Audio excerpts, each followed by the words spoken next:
students, welcome back to the online classes of KPS. Today we will start our lesson 3rd of class 7th history, the Delhi Sultanate, Delhi के सुल्तान जिन्होंने rule किया था 1206 से 1526 तक। दिल्ली सल्तनत जो है वो एक इंटरेस्टिंग फेज है हमारी हिस्ट्री का, जिसे लेटर मेडिवल पीरियड कहा जाता है। इस टाइम में 5 डायनेस्टीज ने रूल किया था, जिसमें slave dynasty, Khalji dynasty, Tughlaq dynasty, Syed dynasty और लोधी डायनेस्टी आती है। इनके बारे में एक इम्पोर्टेंट चीज़ जो है कि दिल्ली जो कि बहुत इम्पोर्टेंट सिटी है, जिसका निर्माण जो है लेटर मेडिवल पीरियड में ही करवाया गया था। इस पीरियड को, जिसे हम दिल्ली सल्तनत के नाम से जान रहे हैं, इसे मेडिवल पीरियड जो है इंडियन हिस्ट्री का भी कहा जाता है। इस जो दिल्ली सल्तनत का पीरियड है उसके बारे में हमें स्रोत जो है वो कहाँ कहाँ से मिलते हैं।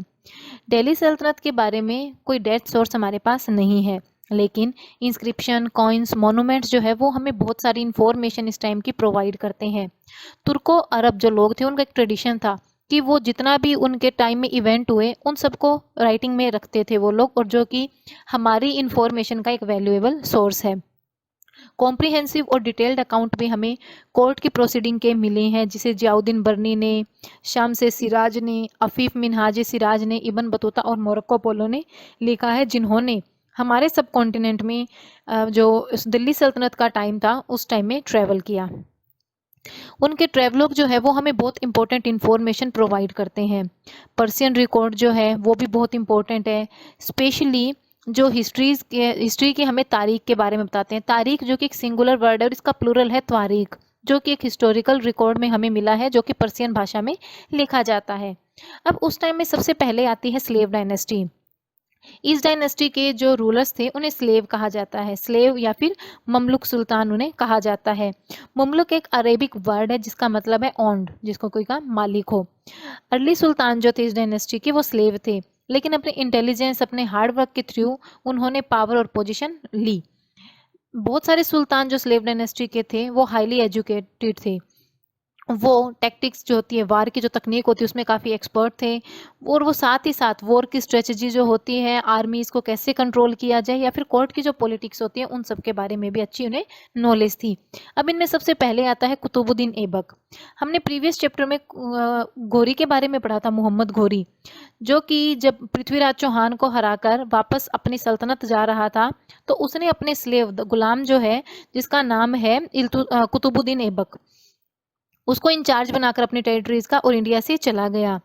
लेकिन जब मोहम्मद घोरी अपने घर जा रहा था, रास्ते में ही उसे मार दिया गया, और इसका परिणाम क्या हुआ कि कुतुबुद्दीन जो है अब घोरी का वायसराय था, तो उसने दिल्ली को अपने कंट्रोल में ले लिया, और वहाँ का जो फेमस किला था राय पिथौरा, वो भी एक बहुत ही ब्यूटीफुल फोर्ट था, वो सुल्तान का अब घर बन गया था।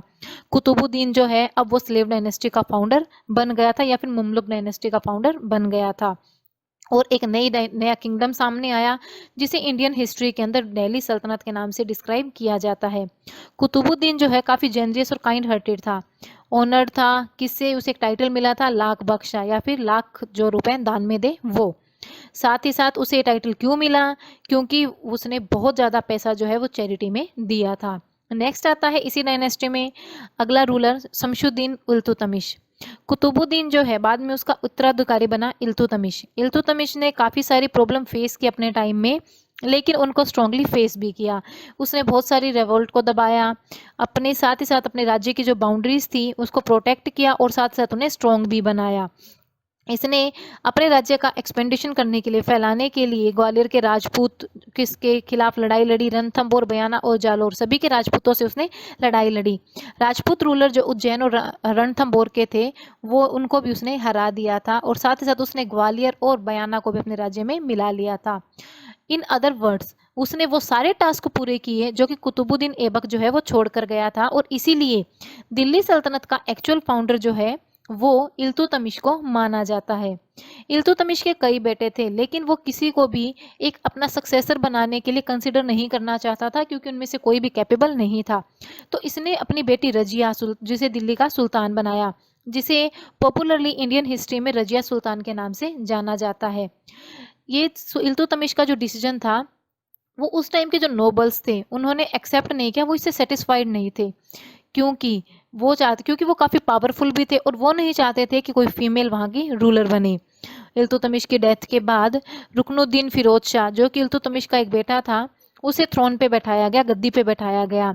रुकनुद्दीन फिरोज जो है, उसमें एक राजा बनने की कोई भी क्वालिटी नहीं थी, काफ़ी केयरलेस था और फन लविंग था।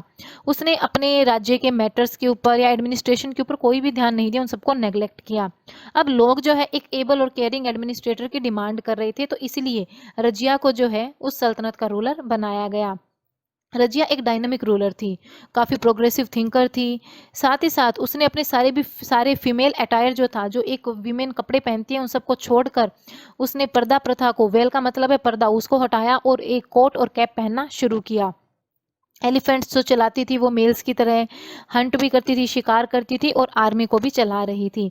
काफ़ी सक्सेसफुल थी, जिसने कि लॉ एस्टेब्लिश किया और ऑर्डर को बनाए रखा अपने किंगडम के अंदर। लेकिन रजिया जो है उसका रेन काफ़ी शॉर्ट था और काफ़ी प्रॉब्लम से भरा हुआ था, क्योंकि जो नोबल्स थे, विद्वान जो थे, वो उसे नफरत करते थे, वो पावर्स अपने हाथों में चाहते थे। 14 नोबल, जिन्हें चालगानी कहा जाता है, वो एक विमेन का रोल जो है वो टॉलरेट नहीं कर पाए और उन्होंने उसके खिलाफ कंस्पायर्ड कर दिया। उन्होंने एक बैटल में उसे हरा दिया, जो कि दिल्ली के बाहर हुई थी। रजिया एक ब्रेव सोल्जर की तरह मरी और साथ ही साथ उसकी ग्रेव जो है वो दिल्ली के तुर्कमन गेट पर बनाई गई। पीरियड फ्रॉम 1240 टू 1266, रजिया की डेथ के बाद बहुत सारी प्रॉब्लम सामने आई। 1240 से लेकर 1266 का जो पीरियड है, उसके बीच में काफ़ी पॉलिटिकल डिस्टर्बेंस देखने को मिले। बहुत सारे किंग्स थ्रोन पर आए। नसीरुद्दीन महमूद, जो कि इल्तुतमिश का दूसरा बेटा था, जिसने 1246 से 1266 तक रूल किया, वो भी नोबल्स की हेल्प से। लेकिन वो पूरी तरीके से इनकेपेबल था और एक पपेट बनकर, एक कठपुतली बनकर रह गया था उन नोबल्स के हाथों की। इसी टाइम नसीरुद्दीन का रीजन जो है वो बलबन ने कंट्रोल कर लिया, उसका एडमिनिस्ट्रेशन, और साथ ही साथ नोबल्स जो है वो भी उसके अगेंस्ट नहीं हो पाए। फिर आया गियासुद्दीन बलबन। 1266 में बलबन जो है वो पावर में आया। वो काफ़ी नोबल और साथ साथ पावरफुल रूलर था स्लेव डायनेस्टी का। एज ए सुल्तान, बलबन ने अपनी पूरी आर्मी को रीऑर्गेनाइज और स्ट्रेंथफुल बनाया। उसने बहुत सारे कैंपेन चलाए काफ़ी लोकल रूलर्स के खिलाफ और उनको हरा दिया। बलबन ने एक नॉर्थ वेस्टर्न बॉर्डर के ऊपर मंगोल रेड पड़ी थी, उसको भी सक्सेसफुली गार्ड किया। बलबन जो है वो चाहता था कि लोग जो है वो राजा को सबसे एज ए हाई एस्टीम देखे, राजा ही सबसे ऊपर है, ये बात उनके दिमाग में हो, और इसके लिए उसने कुछ पर्सियन कस्टम जो है वो अपने राज्य में लागू की, जिसमें सिजदा और पेबोज या जमीन बोझ आता है। सिजदा का मतलब है राजा को झुककर सलाम करना और पेबोज का मतलब है झुककर राजा के पैरों को किस करना। बलबन को इन सब चीज़ों के लिए काफ़ी क्रिटिसाइज किया गया। कॉमन पीपल के अकॉर्डिंग इस प्रकार के कस्टम जो है वो गॉड के अगेंस्ट है और ये साथ ही साथ अन इस्लामिक भी है। बलबन जब मर गया तो तुर्किश रूल जो है वो इंडिया के अंदर या दिल्ली के अंदर खत्म हो गया था। गंगा, यमुना, दोआब और ईस्टर्न राजस्थान, इन सभी से तुर्किश रूल खत्म हुआ। बलबन के जो सक्सेसर थे, उत्तराधिकारी थे, वो काफ़ी वीक थे और एक बार फिर नोबेलिटी जो है उनके हाथों में पावर चली गई। अब इस टाइम में खिलजी नोबल्स जो थे, उन्होंने थ्रोन को अपने कंट्रोल में लिया 1290 में। क्वालिटीज़ फॉर बिकमिंग ए सुल्तान, एक सुल्तान बनने के लिए क्या क्या क्वालिटीज़ का होना जरूरी है। सुल्तान जो है उसके अंदर कुछ यूनिक क्वालिटीज़ होनी चाहिए। वो एक स्ट्रॉन्ग मिलिट्री जनरल होना चाहिए, जिसके अंदर एम्बिशन और एक्सपेनिसिस्ट पॉलिसीज होनी चाहिए।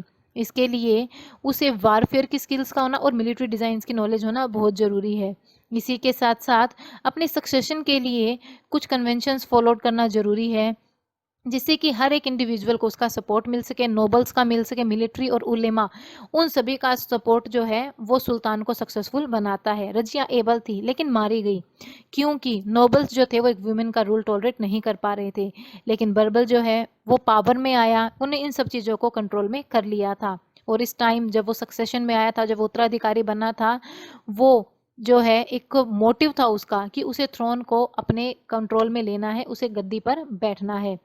इसी पीरियड में लोग जो है या फिर वहाँ की जो पब्लिक जो है या फिर आर्मी जो है, उन्होंने लोगों को कंट्रोल करने में और रिबेलियन को क्रश करने में इंपॉर्टेंट रोल प्ले किया। उन्होंने इन्वेंशन और अटैक्स को देखा। बलबन के बाद जलालुद्दीन, जो कि उसका आर्मी ऑफिसर था, उसने एक नई डायनेस्टी की स्थापना की, जो थी खिलजी डायनेस्टी। तारीख फिरोज शाही, जो कि फिरोज शाह की हिस्ट्री है, वो जियाउद्दीन बर्नी ने लिखी है, जो कि हमें डिटेल डिस्क्रिप्शन देती है जलालुद्दीन और जो रोलर्स थे उसके बाद में जो आए उन सब के बारे में। नेक्स्ट इज खिलजी डायनेस्टी, जो कि अगली डायनेस्टी आई थी स्लेव डायनेस्टी के बाद। खिलजी सुल्तान जो थे उन्होंने 3 दशकों तक रूल किया। उन्होंने काफ़ी एम्बिशियस एक्सपेंशनिस्ट पॉलिसीज़ को फॉलो किया कि अपने राज्य को उन्हें किस प्रकार से एक्सपेंशन करना है, विस्तार करना है। वो काफ़ी अच्छे एडमिनिस्ट्रेटर थे और इसलिए उन्होंने एक ह्यूज एम्पायर की स्थापना की और साथ ही साथ इकोनॉमिक और मार्केट पॉलिसीज़ को भी एक्सपेंड किया। सबसे पहले आता है जलालुद्दीन फिरोज खिलजी। जलालुद्दीन जो है वो एक स्ट्रॉन्ग रूलर नहीं था, टॉलरेट था। उसकी पनिशमेंट जो थी वो ज़्यादा हार्श नहीं थी, हार्श पनिशमेंट को वो अवॉइड करता था। काफ़ी लीनियंट पॉलिसीज़ थी मंगोल्स के लिए। इवन उसने जो मैरिज की थी, शादी की थी, वो भी उल्लुग खान की बेटी से की थी जो कि एक मंगोल लीडर था। उसके रेन के टाइम, उसके साम्राज्य के टाइम नोबल्स जो थे वो काफ़ी पावरफुल रोल प्ले कर रहे थे। साथ ही साथ लास्ट में उसके खिलाफ कॉन्स्पिरेसी बनाई गई, षड्यंत्र रचा और उसे मार दिया गया। उसकी डेथ के बाद उसका नेफ्यू अली गुरशप उसने उसका उत्तराधिकारी बना और बाद में उसे टाइटल क्या दिया गया, अलाउद्दीन खिलजी। अलाउद्दीन खिलजी जो था वो इस डायनेस्टी का सबसे पावरफुल रूलर था। वो फर्स्ट तुर्की सुल्तान था जिसने एक इंपीरियल एम्पायर इंडिया में बनाया था और जिसे नेम और फेम दोनों चीज़ें मिली थी और साथ ही साथ उसने काफ़ी ऊंचाई को भी छुआ था जैसा आज से पहले किसी भी रूलर ने नहीं किया था। उसने दिल्ली सल्तनत की बाउंड्रीज को एक्सटेंड किया, बढ़ाया, विंध्या तक और आगे डेक्कन तक, दक्कन के पठार तक। हिस्ट्री में उसे अपनी डेक्कन पॉलिसी के लिए जाना जाता है, वो फेमस है। अलाउद्दीन जो है एक ब्रिलियंट जनरल था और साथ ही साथ एक कैपेबल एडमिनिस्ट्रेटर भी था। वो काफ़ी लिटरेट भी था। तो अलाउद्दीन खिलजी जो है वो आर्ट और लिटरेचर का अच्छा पैट्रन था। बहुत सारी पोएट और स्कॉलर्स जो है वो उसके कोर्ट में थे। उन्हीं के बीच में अमीर खुसरो और शेख रुकुद्दीन जो है वो उसके कोर्ट में थे। अपने राज्य का एक्सपेंशन उसने कैसे किया? अलाउद्दीन जो है वो अपनी पॉलिसीज़ को प्लान करता था और फिर एग्जीक्यूट करता था। वो काफ़ी एक्सपेंशनिस्ट था, अपने राज्य का विस्तार करने में बिलीव करता था कि किस तरीके से कौन सी स्ट्रेटजी या इकोनॉमिकली किस प्रकार से उसे अपने राज्य को एक्सपेंड करना है। वेस्ट की तरफ अलाउद्दीन ने गुजरात और मालवा को अपने राज्य में मिलाया जिससे कि वेस्टर्न सी पोर्ट के ऊपर उसका कंट्रोल हो गया था। उसने रणथंभौर को भी अपने कंट्रोल में लिया, चित्तौड़ और जालौर को भी, राजस्थान के जो एरियाज हैं उनको अपने कंट्रोल में लिया 1301 से लेकर 1303 तक। साथ ही साथ उसने राजपूतों के जो किले थे उनको भी अपने कंट्रोल में ले लिया था। नेक्स्ट उसने जो है एक कैंपेन चलाया दक्कन के लिए। कोई भी सुल्तान दिल्ली का जो था अब तक विंध्या माउंटेन्स उनको क्रॉस करके आगे नहीं जा पाया था। वो पहला उस ऐसा सुल्तान था जिसने विंध्या माउंटेन्स को क्रॉस करके दक्कन तक पहुंचा था। और इस कैंपेन के लिए उसने अपने फेमस जनरल मलिक काफूर को चुना जो कि उसका एक स्लेव था जिसे कि वो गुजरात से कैप्चर करके लाया था, बंदी बनाकर लाया था। मलिक काफूर जो है वो यादव जो देवगिरी के हैं, ककातिया जो वरंगल के हैं, उसे अपने शुरू के कैंपेन में उनको हरा दिया था। और 1310 में होयसाला और जो पांड्याज हैं उनको भी उसने हरा दिया था। अब अपने साथ जब वो आया उन जगहों को हराकर बहुत सारा धन लेकर आया अपने किंगडम में। अकाउंट्स जो है बैरूनी का, उसके अकॉर्डिंग अलाउद्दीन ने मलिक काफूर को 1000 पिलर्स का एक महल बनवाकर सिरी फोर्ट में दिल्ली के अंदर उसका वेलकम किया था। जब वो दक्कन से 612 एलिफेंट्स, 20,000 घोड़े और उसके साथ साथ गोल्ड और ज्वेलरी लेकर आया था, तब उसने बहुत सारे राजाओं को हराया और उन्हें बाद में वहाँ पर रूल करने के लिए भी अलाउ कर दिया था। उन्होंने उसकी सॉवर्जिनिटी, उसके अंडर रहकर काम करना एक्सेप्ट कर लिया और वो अलाउद्दीन को ट्रिब्यूट भी दे रहे थे। अलाउद्दीन का रेंज जब ख़त्म हुआ तो उसने अपने राज्य को इतना फैला लिया था जितना कि सम्राट अशोक भी नहीं कर पाए थे। उसके राज्य के फैलाव को सम्राट अशोक से भी कंपेयर किया जाता है। Next is reform in the army. Alauddin Khilji जो था एक काफ़ी एक्वाइप्ड, ट्रेंड और डिसिप्लिन्ड और मोटिवेटेड आर्मी रखता था। साथ ही साथ अपनी हर तरीके से अपनी आर्मी की जो एक्टिविटीज़ हो रही थी उनके ऊपर नज़र भी रखता था। उसकी आर्मी की स्ट्रेंथ जो थी वो भी काफ़ी शानदार थी। उसकी आर्मी के अंदर 4,75,000 से भी ज़्यादा हॉर्समैन थे। हर एक हॉर्समैन की सैलरी जो है वो 234 टंका फिक्स थी एक साल की। लेकिन कोई भी हॉर्समैन जो कि अपने 2 घोड़े भी आर्मी के अंदर देता था उसे 78 टंका जो है वो प्लस में दिए जाते थे। सुल्तान जो है काफ़ी हैंडसम सैलरी और रेगुलर सैलरी अपने सोल्जर्स को देता था। साथ साथ सोल्जर्स की ट्रेनिंग के अरेंजमेंट भी वो रखता था। उनकी आर्मी जो थी वो वेपन से और आर्म से एक्वाइप थी। अलाउद्दीन जो है वो अपनी आर्मी की हर एक एक्टिविटी के ऊपर नज़र रखता था जिसके लिए उसने एक स्पेशल स्पाइस जो होते हैं, जासूस स्पाइस जिन्हें कहा जाता है, वो रखे हुए थे जो कि सुल्तान को हर एक डेवलपमेंट की इंफॉर्मेशन देते थे। हॉर्सेस को ब्रांडिंग करने का, दाग मतलब निशान लगाना घोड़े के ऊपर कि वो इन्हीं की आर्मी का है, वो सिस्टम भी उस टाइम इंट्रोड्यूस किया गया था, जिससे कि कोई भी सुल्तान को चीट नहीं कर सकता। पूरा डिस्क्रिप्शन हर एक सोल्जर का वो अपने पास मेंटेन करके रखता था, जिसे चेहरा कहा जाता था। Economic measures of Alauddin Khilji. Mongol invention और इंटरनल रेवोल्ट जो है, उसने बड़ी आर्मी को मेंटेन करने का कॉस्ट जो है वो बढ़ा दिया था। अलाउद्दीन खिलजी का मेन कंसर्न था कि उसके जो सोल्जर्स है वो अच्छे प्रकार से सरवाइव करे। तो अलाउद्दीन खिलजी ने ऑर्डर दिया कि जितना भी लैंड है, जमीन जो है उसके एरिया के अंदर अंडर कल्टीवेशन, उस सबको मेजर किया जाए, मापा जाए। लैंड को जो है लैंड रेवेन्यू के अकॉर्डिंग फिक्स कर दिया गया, उसकी फर्टिलिटी के अकॉर्डिंग, कि एक भूमि की जितनी ज़्यादा फर्टिलिटी होगी उसी के अकॉर्डिंग लोगों से रेवेन्यू लिया जाएगा। अलाउद्दीन ने टैक्स बढ़ा दिया था गंगा यमुना दोआब का जो एरिया है वहाँ पर, और इनका हाफ प्रोड्यूस जो है वो एज ए ट्रिब्यूट लिया जाता था। लेकिन उसी टाइम में कुछ नोबल्स जो है उन्होंने किसानों के ऊपर कुछ दूसरे टैक्स भी लगा दिए थे, जिससे कि किसानों को बहुत ज़्यादा दिक्कतें आ रही थी, और साथ ही साथ अकाउंट जो है ऑफिसर्स का वो भी तैयार किया गया था। अलाउद्दीन खिलजी ने जितने भी आर्टिकल्स होते जिसमें फूड आइटम से लेकर या कोई भी हमारे डेली रूटीन की चीज़ें, उन सब के प्राइस फिक्स कर दिए थे। उसने एक बहुत बड़ा स्टोर बनाया ग्रेन को स्टोर करने के लिए दिल्ली के अंदर। इसके अंदर ग्रेन को स्टोर करके रखा जाता था और रिटेल प्राइजेस में बेचा जाता था। ग्रोसरी आइटम से लेकर फ्रेश वेजिटेबल्स तक, फ्रूट से लेकर हॉर्सेस तक, slave, cap, shoes, comb, even needle, हर चीज़ का प्राइस फिक्स किया गया, जिसे मार्केट कंट्रोल पॉलिसी कहा जाता है। साथ ही साथ उसने राशनिंग सिस्टम भी एस्टेब्लिश किया, इंट्रोड्यूस किया उस टाइम में, कि जब मान लो अनाज की कमी हो उस टाइम में राशन सिस्टम के थ्रू उन लोगों को अनाज दिया जा सके। और अगर स्कार्सिटी का टाइम भी होता है, किसी चीज़ की कमी का भी टाइम होता है, तो भी रेट जो है वो फिक्स कर दिए गए थे चीज़ों के, और कोई भी किसी भी चीज़ का रेट जो उससे ज़्यादा नहीं ले सकता था। वो चीज़ जो मापन किया गया था वो काफ़ी अच्छा था। और सूखे के टाइम में जब कभी अनाज की कमी होती थी तो दिल्ली के पास अब काफ़ी ज़्यादा अनाज था, और अपने सराउंडिंग एरियाज़ में भी अनाज की कमी नहीं जब होती थी। तो इससे क्या है, लेकिन एक बात को और इंट्रोड्यूस किया गया, इंश्योर किया गया सुल्तान के द्वारा, वो ये था कि अगर मान लो किसी टाइम में ऐसा है कि अब लोग क्या है प्लस ज़्यादा अनाज पैदा करने की कोशिश करेंगे ताकि स्टोर करके उसको रखा जा सके फ्यूचर के लिए। लेकिन अब क्या, तो उसकी वजह से क्या होता था, गरीब गरीब होता चला जाता था और अमीर अमीर होता चला जाता था। तो ये सब सिस्टम आगे कंटिन्यू ना हो, इस चीज़ का भी अलाउद्दीन ने ध्यान रखा। अलाउद्दीन खिलजी ने एक स्पेशल डिपार्टमेंट बनाया, जिसका चार्ज किसको दिया गया, सहना ए मंडी। इसकी ड्यूटी क्या थी कि मार्केट में जितने भी चीज़ें मिल रही है उन सब चीज़ों के प्राइस की एक लिस्ट बनाई जाए। मर्चेंट जो है उनके ऊपर नज़र रखी जाए उनकी एक्टिविटीज़ को देखने के लिए। ये डिपार्टमेंट साथ ही साथ रॉयल ग्रेनरी जो है, अनाज का भंडार जो है शाही, उसको देखना, उसका सुपरविज़न करना, मार्केट का सुपरविज़न करना, और साथ ही साथ लोग जो है वो वजन का या फिर चीज़ों के मापन में ऊपर नीचे नहीं करो, इस चीज़ का भी ध्यान रख रहे थे। पनिशमेंट भी दी जाती थी उन शॉपकीपर को जो कम तोलकर चीज़ें दे रहे थे या फिर क्वालिटी की चीज़ें नहीं दे रहे थे। एडमिनिस्ट्रेटिव, इकोनॉमिक और मिलिट्री रिफॉर्म जो है अलाउद्दीन खिलजी के, उनसे साफ पता लगता है कि सुल्तान जो है एक मिलिट्री जीनियस था और साथ ही साथ एक एफिशिएंट एडमिनिस्ट्रेटर भी था। सक्सेशन के वॉर जो है अलाउद्दीन की मृत्यु के बाद शुरू हो गए। खुसरू मलिक वो जो है वो लास्ट खिलजी रूलर था।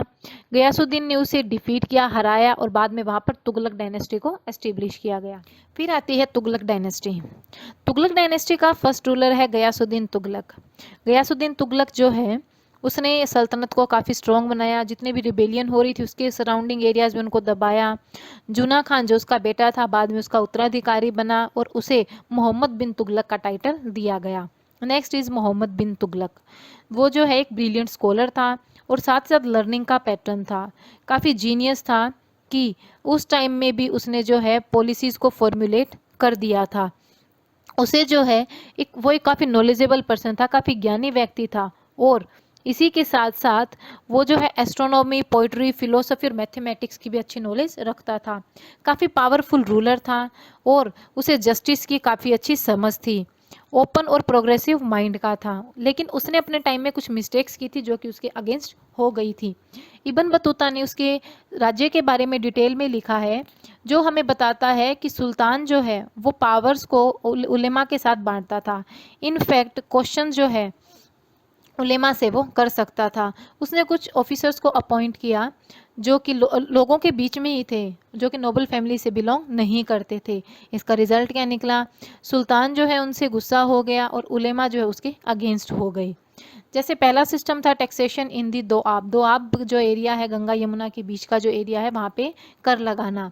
दोआब जो रीजन है वो काफ़ी फर्टाइल था, उसकी यील्डिंग क्वालिटी जो है क्रॉप्स की वो काफ़ी अच्छी थी। सुल्तान ने उस एरिया के का टैक्स बढ़ा दिया ताकि रेवेन्यू कलेक्शन ज़्यादा किया जा सके, लेकिन वो टाइम सही नहीं था क्योंकि वो टाइम फेमाइन का टाइम था। उस टाइम में कोई फेमाइन आई थी वहाँ पर, तो फार्मर्स जो थे वो इस पोजीशन में नहीं थे कि वो हाई रेवेन्यूज़ को दे सके। रिजल्ट क्या निकला?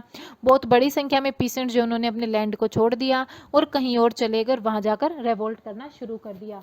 इस चीज़ का कॉन्सिक्वेंस परिणाम क्या आया? सुल्तान जो है उसने फाइनली इस मेजर को डिसकंटिन्यू करना पड़ा। Next, shifting of the capital, अपनी कैपिटल को बदलना। दूसरी मिस्टेक जो कि सुल्तान का डिसीजन था वो था कि अपनी कैपिटल को दिल्ली से देवगिरी बनाना, जिसका अब नाम दौलताबाद है, जिसे 1327 में नया नाम दिया गया था। ये डिसीजन अपनी कैपिटल को चेंज करना कॉमन पीपल या रॉयल्टी के बीच में अच्छा नहीं माना गया। ये काफ़ी इम्प्रैक्टिकल भी था और हाईली एक्सपेंसिव भी था रॉयल ट्रेजरी के हिसाब से, क्योंकि सेंट्रल सिचुएशन में राजा का होना ज़रूरी है ताकि वो अपने आसपास की जगहों पर नज़र रख सके।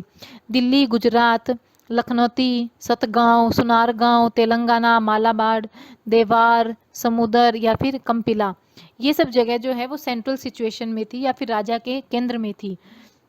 लेकिन उनको देखे बिना, किसी कंसल्टेशन के बिना, नोबल से जाने बिना या किसी चीज़ के फायदे और नुकसान को देखे बिना राजा ने क्या किया? अब दिल्ली को छोड़कर देवगिरी को अपनी राजधानी बनाया, जिससे कि दिल्ली पूरी तरीके से रुइन हो सकती थी, जिससे कि उसकी प्रोस्पेरिटी जो 170-180 सालों में जो मिली थी, जैसे बगदाद या फिर कैरो जैसी सिटीज़ के जैसे उसे एडवांस सिटी बना दिया गया था। तो हिस्टोरियन के अकॉर्डिंग सुल्तान ने जो स्टेप लिया था वो सेंट्रलाइज लोकेशन देख के दौलताबाद की उसको लिया था, लेकिन अब दिल्ली के ऊपर मंगोल की रेड पड़ने का खतरा था। तो जल्दी ही सुल्तान को अपनी गलती के रियलाइज़ हुआ और अब वो इसी तरीके से नॉर्थन फ्रंटियर से अपनी कैपिटल के ऊपर नज़र नहीं रख पा रहा था, जिसकी वजह से अब उसे वापस से अपनी कैपिटल को दिल्ली में शिफ्ट करना पड़ा। नेक्स्ट है इंट्रोडक्शन ऑफ टोकन करेंसी। अब एक नई टोकन करेंसी जो है इस्टेब्लिश की गई सुल्तान के द्वारा। हिमालय ब्लंडर के कमेटेड की थी वो करेंसी, वो एक नई टोकन करेंसी थी। सुल्तान जो है वो देख रहा था कि उसके राज्य में सिल्वर की काफ़ी कमी है, तो उसने ब्रॉन्ज और कॉपर के कॉइन इशू करना अच्छा समझा 1329 में। ये कॉइन जो थे वो डे टू डे यूज़ के लिए बने थे। वैल्यू में ये जो कॉइन थे वो सिल्वर कॉइन के इक्वल थे, जिन्हें टंका कहा जाता था। ये जो कॉपर और ब्रॉन्ज के कॉइन थे वो उससे से लोग जो है सेम अमाउंट में राइस, वीट या फिर ऑयल ले सकते थे, जैसा कि वो सिल्वर के कॉइन से लेते थे। सुल्तान जो है उसने वो एक ऑर्डर इशू किया कि अब वो सिल्वर कॉइन से अपने कॉइन को एक्सचेंज भी कर सकते हैं रॉयल ट्रेजरी से। अब जो है गोल्ड और सिल्वर की जो वैल्यू है वो इन दोनों से काफ़ी ज़्यादा थी। अब सुल्तान को ये बात रियलाइज़ हुई और लोगों ने भी इस बात को समझा। अब वो ब्रॉन्ज और कॉपर के कॉइन जो है वो ट्रेड के लिए यूज़ कर रहे थे। नेक्स्ट जो है वो कॉइन का डिज़ाइन जो था वो बहुत ही सिंपल था कि कोई ऑर्डिनरी क्राफ्ट पर्सन भी इसको कॉपी कर सकता था। अब लोग जो थे वो डिसऑनेस्ट और इलीगल काम करना शुरू कर दिया और उन्होंने अपने घर में ही कॉइन बनाना शुरू किया। अब जिससे कि मोहम्मद बिन तुगलक जो था इस चीज़ को रोकने में अनसक्सेसफुल रहा और ना ही वो इन सब चीज़ों को देख पाया। अब कॉपर और ब्रॉन्ज जो है वो काफ़ी सस्ते भी है सिल्वर से और इजीली अवेलेबल भी हो जाते हैं, तो जिसकी वजह से लोगों के पास ये मेटल बल्क में इकट्ठा हो गया और उन्होंने घर पे ये कॉइन बनाना शुरू किया। अब ये जो फेक करेंसी थी वो बहुत ज़्यादा मार्केट में आ गई, पैसे की वैल्यू ख़त्म हो गई और बहुत ज़्यादा मुश्किल हो गया था कि रॉयल कॉइन और फेक कॉइन कौन सा, इनके बीच में डिफ्रेंशिएट करना। ओवरसीज ट्रेड जो है फॉरेन मर्चेंट्स के साथ, उन्होंने भी इन कॉइन को एक्सेप्ट करने से मना कर दिया। 3 सालों के बाद सुल्तान को अपनी ब्लंडर मिस्टेक जो है वो रियलाइज़ हुई और उसने इन कॉइन्स को विड्रॉ किया और प्रॉमिस किया कि सिल्वर पीसीज जो है ब्रॉन्ज के बदले में उनको एक्सचेंज किया जाएगा। अब लोगों ने बहुत बड़ी संख्या में जो ये कॉइन उन्होंने बनाए थे उनको देना शुरू किया। फिर है कराची एक्सपेंडिशन। मोहम्मद बिन तुगलक ने अपनी आर्मी को कांगड़ा रीजन में भेजा जो कि हिमाचल प्रदेश में है। ये ऐसा इसलिए किया गया ताकि उसकी जो नॉर्थन फ्रंटियर्स है सल्तनत की, उसको कंट्रोल किया जा सके, सिक्योर सुरक्षित किया जा सके। ये रीजन जो है वो काफ़ी इजीली एनेक्स किया जा सकता था आर्मी के द्वारा, और आर्मी जो अब तिब्बत की तरफ जा रही थी। लेकिन ये डिसीजन जो है वो राजा के लिए गलत साबित हुआ, क्योंकि ये जो वॉर के जो एक्सपेंशन था वो काफ़ी ज़्यादा था, और अब रॉयल ट्रेजरी जो थी वो बैंक करप्ट की सिचुएशन में थी, क्योंकि उसके पास अब पैसा नहीं बचा था। नेक्स्ट है खुरासन एक्सपेंडिशन। मोहम्मद बिन तुगलक जो है वो खुरासन जो कि सेंट्रल एशिया में उसको कॉन्कर करना चाहता था, लेकिन इसके लिए जितने एक्सपेंडिशन की ज़रूरत थी या प्लानिंग और एक्सपेंडिचर की ज़रूरत थी वो उसके पास नहीं था। सुल्तान ने एक बहुत बड़ी आर्मी बनाई, बहुत सारे वेपन और वॉरफेयर सप्लाईज को इकट्ठा किया, लेकिन इसके लिए उसे बहुत लॉन्ग एक्सपेंडिशन की ज़रूरत थी। यही नहीं, आर्मी जो है जिसके अंदर जो सोल्जर्स थे उनकी एक ईयर की सैलरी भी उन्हें इंसेंटिव के साथ एडवांस में दी गई। लेकिन ये एक्सपेंडिशन जो है विड्रॉ हो गया, क्योंकि सुल्तान को महसूस हुआ कि ऐसी बड़ी आर्मी के साथ फॉरेन लैंड के ऊपर जाना काफ़ी डिफ़िकल्ट हो सकता है, तो उसने नए रिक्रूटेड सोल्जर्स जो उनको हटा दिया। ये हैस्टी डिसीजन थे जो पहले सुल्तान के द्वारा लिए गए और बाद में उन्हें वापस वही सेम बनाया गया, जिससे कि सुल्तान जो है वो लोगों के बीच में अनपॉपुलर हो गया, अपनी मिलिट्री नोबेलिटी और मासिस के बीच में भी, और सुल्तान ने अपनी क्रेडिटेबिलिटी खो दी। मोहम्मद बिन तुगलक जो है अब उसका कंट्रोल अपने एम्पायर से ख़त्म हो गया था, क्योंकि बहुत ज़्यादा रेवोल्ट और रिवेलियन जो है वो शुरू हो गई थी सल्तनत में, जैसे गुजरात, वरंगल और बंगाल के अंदर। इसी की वजह से रीजनल किंगडम जो थे साउथ इंडिया के अंदर और दक्कन के अंदर, जैसे विजयनगर और ब्राह्मणी किंगडम, वो राइज अप हुए। गंगीज खान जो कि एक मंगोल लीडर था, उसने दिल्ली सल्तनत की टेरिटरी के ऊपर कंट्रोल किया 1219 के बाद, और मंगोल अटैक जो इंक्रीज हो गए, जिसकी वजह से मोहम्मद बिन तुगलक और अलाउद्दीन खिलजी का शासन जो है वहाँ से ख़त्म हुआ। फिर आया फिरोज शाह तुगलक।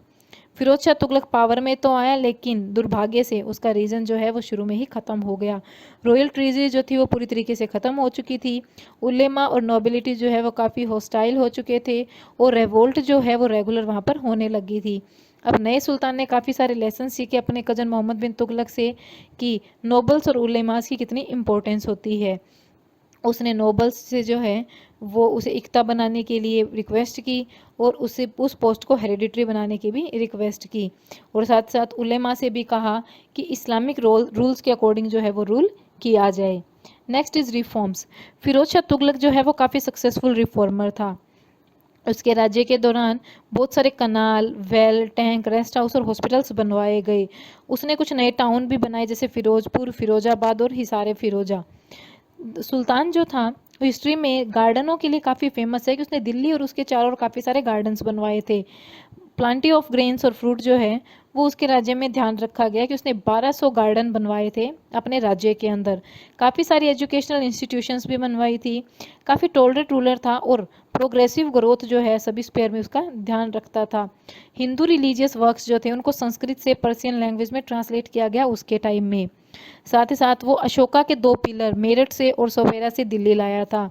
उन दोनों पिलर्स को केयरफुली सिल्क और कॉटन के कपड़े के अंदर लपेट कर लाया गया, और उन्हें बाद में रीसेटल किया गया फिरोज शाह कोटला में एक पैलेस के अंदर। फिरोज शाह की मृत्यु के बाद एम्पायर पूरी तरीके से टूट गया। बहुत सारी रिबेलियंस हुई उसकी मृत्यु के बाद, जिससे कि बहुत सारे रीजन्स के जो रूलर थे वो अपने आप को उन्होंने इंडिपेंडेंट कर लिया। उसकी जो सक्सेसर थे वो काफ़ी फेल हुए, पूरी तरीके से फेल हो गए थे, क्योंकि वो अब अपने स्लेव्स को, नोबल्स को कंट्रोल नहीं कर पा रहे थे। आर्मी काफ़ी वीक हो गई थी, और धीरे धीरे दिल्ली सल्तनत के जो सुल्तान थे वो कम होना शुरू हो गए अपने सराउंडिंग एरियाज़ के अंदर। फिर आता है तिमूर इन्वेंशन। तिमूर एक मंगोल था, समरकंद का रूलर था, जो कि सेंट्रल एशिया में है। तिमूर जो है वो दिल्ली के ऊपर अटैक करने का टाइम देख रहा था। 1398 में जब उसे पता लगा कि रिबेलियन की वजह से दिल्ली और उसके चारों ओर की एरिया में पावर जो है वो काफ़ी वीक पड़ गई है, तो तिमूर को अब एक अपॉर्चुनिटी मिल गई थी अपने डिज़ायर को पूरा करने की। लाइक ए ह्यूरिकेन, वो जो है तेज़ी से तूफान की तरह आया, और रास्ते में जो भी चीज़ है उसको डिस्ट्रॉय करता चला गया। उसने बहुत बुरी तरीके से लोगों को मार भी दिया। इस डिवास्टेशन के बाद तिमूर जो है वो दिल्ली को छोड़कर चला गया। ऐसा कहा जाता है कि लगभग दिल्ली जो है वो डीपॉपुलेटेड हो गई थी उस टाइम में। उसने काफ़ी सारे जगहों को लूटा, और लूट को कलेक्ट करके अपनी ब्यूटीफुल सिटी समरकंद में ले गया, और वहाँ पे अपनी ब्यूटीफुल बिल्डिंग, पैलेसेस और मॉस्क्यू जो है वो बनवाई।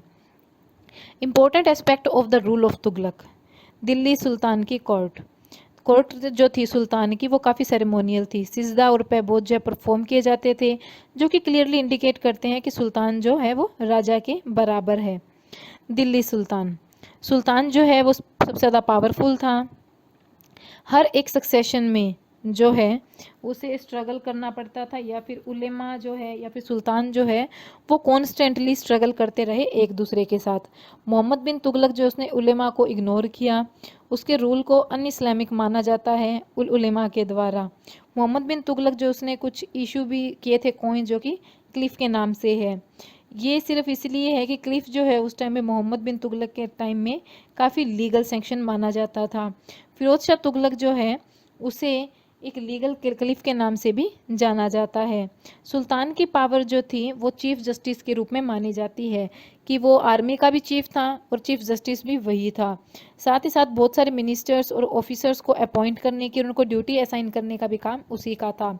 इनकम, एक्सपेंडिचर और रेवेन्यू का जो कलेक्शन है या फाइनेंस का जितना भी काम है वो उसके वजीर के द्वारा देखा जाता था। जब भी सुल्तान कहीं बाहर जाता था तो कैपिटल का इंचार्ज वजीर को बनाया जाता था। तो वजीर जो है वो रेवेन्यू डिपार्टमेंट की पूरी अथॉरिटी इंजॉय करता था। कुछ इंपॉर्टेंट अपॉइंटमेंट जो होती थी वो भी उसके द्वारा बनाई जाती थी, तो वो भी काफ़ी पावरफुल था। नेक्स्ट इंपॉर्टेंट पोर्टफोलियो जो आता है वो है अरीज ए मुमलिक। आर्मी एडमिनिस्ट्रेशन जो है, तो मान लो उन्हें आर्मी के अंदर किसी भी चीज़ की ज़रूरत है या आर्मी को देखना है, तो अरीज ए मुमलिक जो है और उसकी डिप्यूटीज जो है वो ये काम करते थे। वो आर्मी के अंदर सोल्जर्स को एम्प्लॉय करते थे, उन्हें हथियार देना, उनको ट्रेनिंग देना, वो सब उसी का काम था, और सोल्जर्स को सैलरी देने का काम भी उनका था। फिर आता है बख्शी। बख्शी जो है वो आर्मी का पे मास्टर है, चीफ काजी है जिसे, जो कि जुडिशियल पोस्ट पे है। साथ साथ जस्टिस डिपार्टमेंट का हेड भी उसी को माना जाता है।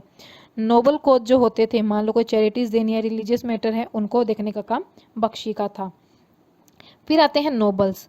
नोबल जो थे उस टाइम के सबसे पावरफुल थे, क्योंकि मिलिट्री और सिविलियन दोनों ही गवर्नमेंट की पोस्ट उनके हाथों में थी। काफ़ी पावरफुल होने के नाते वो सुल्तान के काफ़ी खास थे। उन्हें कुछ स्पेशल रैंक दी गई थी और उनकी रैंक के अकॉर्डिंग उन्हें सैलरी दी जाती थी, जो उनकी सैलरी यहाँ पर लिखी हुई है। फिर है द इक्ता सिस्टम। नोबल जो है उन्हें अलग अलग प्लेसेस पे रखा जाता था। सैलरी भी जो है रेवेन्यू के अकॉर्डिंग उनसे दी जाती थी। विलेजेस और लैंड जो कि उन नोबल्स के अंडर आती थी उन्हें इख्तियार या मुफ्ती कहा जाता है, जो कि यूजुअली मिलिट्री कमांडर्स होते हैं। मिलिट्री कैंपेन चलाना, लॉ एंड ऑर्डर को मेंटेन करना इक्ता का काम है। इख्तियार जो है वो साथ साथ टैक्स के कलेक्शन के लिए भी रिस्पॉन्सिबल होते हैं।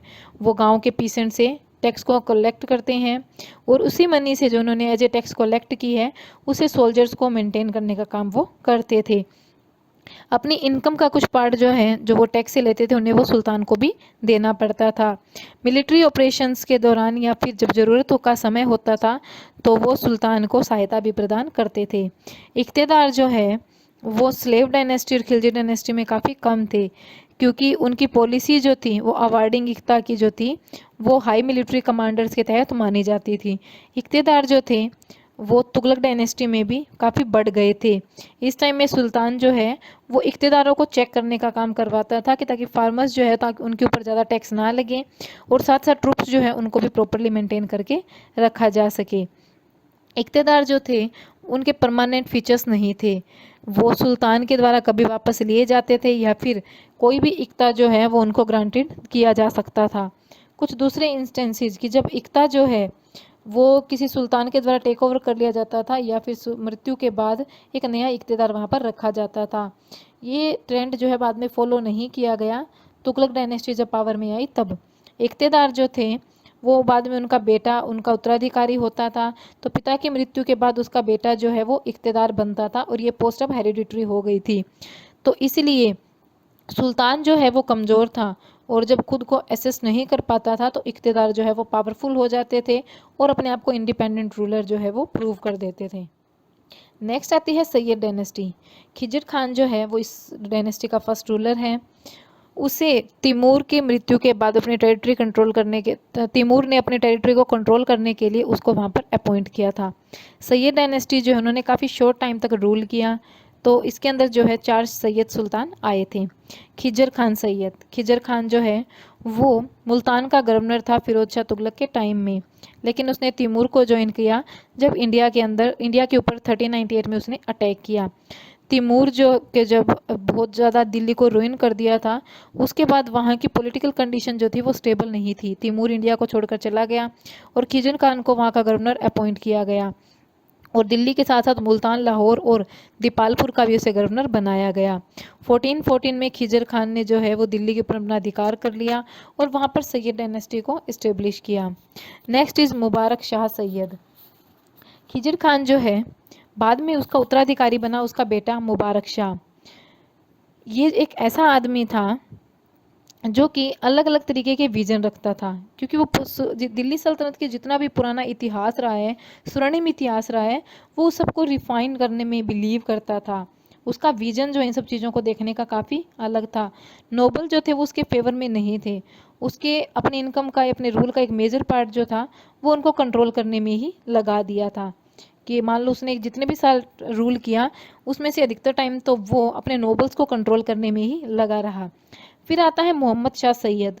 मोहम्मद शाह सैयद जो है वो अपने अंकल मुबारक शाह का उत्तराधिकारी था।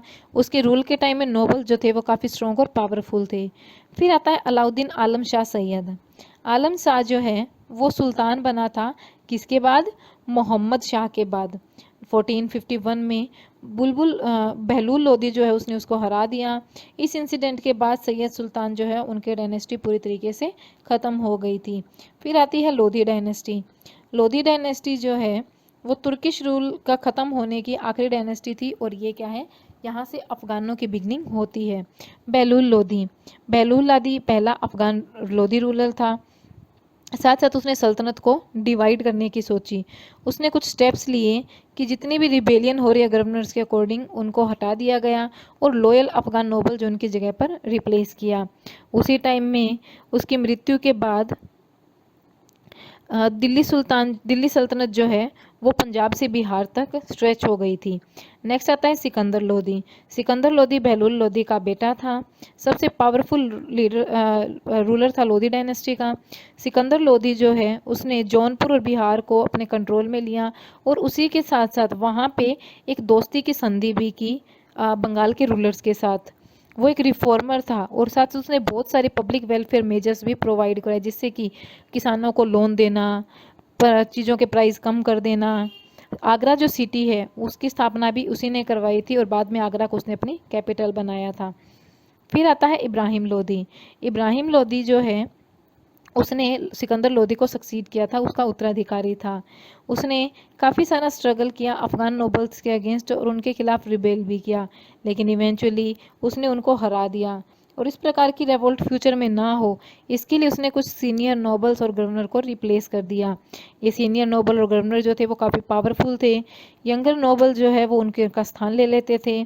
नोबल जो थे वो ज़्यादा खुश नहीं थे उसके डिसीजन से, तो उन्होंने उसके खिलाफ षड्यंत्र रचा विद बाबर के साथ मिलकर। बाबर और इब्राहिम लोदी की बाद में लड़ाई हुई, पानीपत की फर्स्ट बैटल जिसे कहा जाता है, जो कि 1526 में हुई थी। इब्राहिम लोदी जो है वो हार गया और उसे गद्दी से हटा दिया गया। तो दिल्ली सल्तनत का ग्लोरियस रूल जो था वो यहाँ पर ख़त्म हो गया और साथ ही साथ एक नई डायनेस्टी के लिए रास्ता खुला जो थी मुग़ल डायनेस्टी।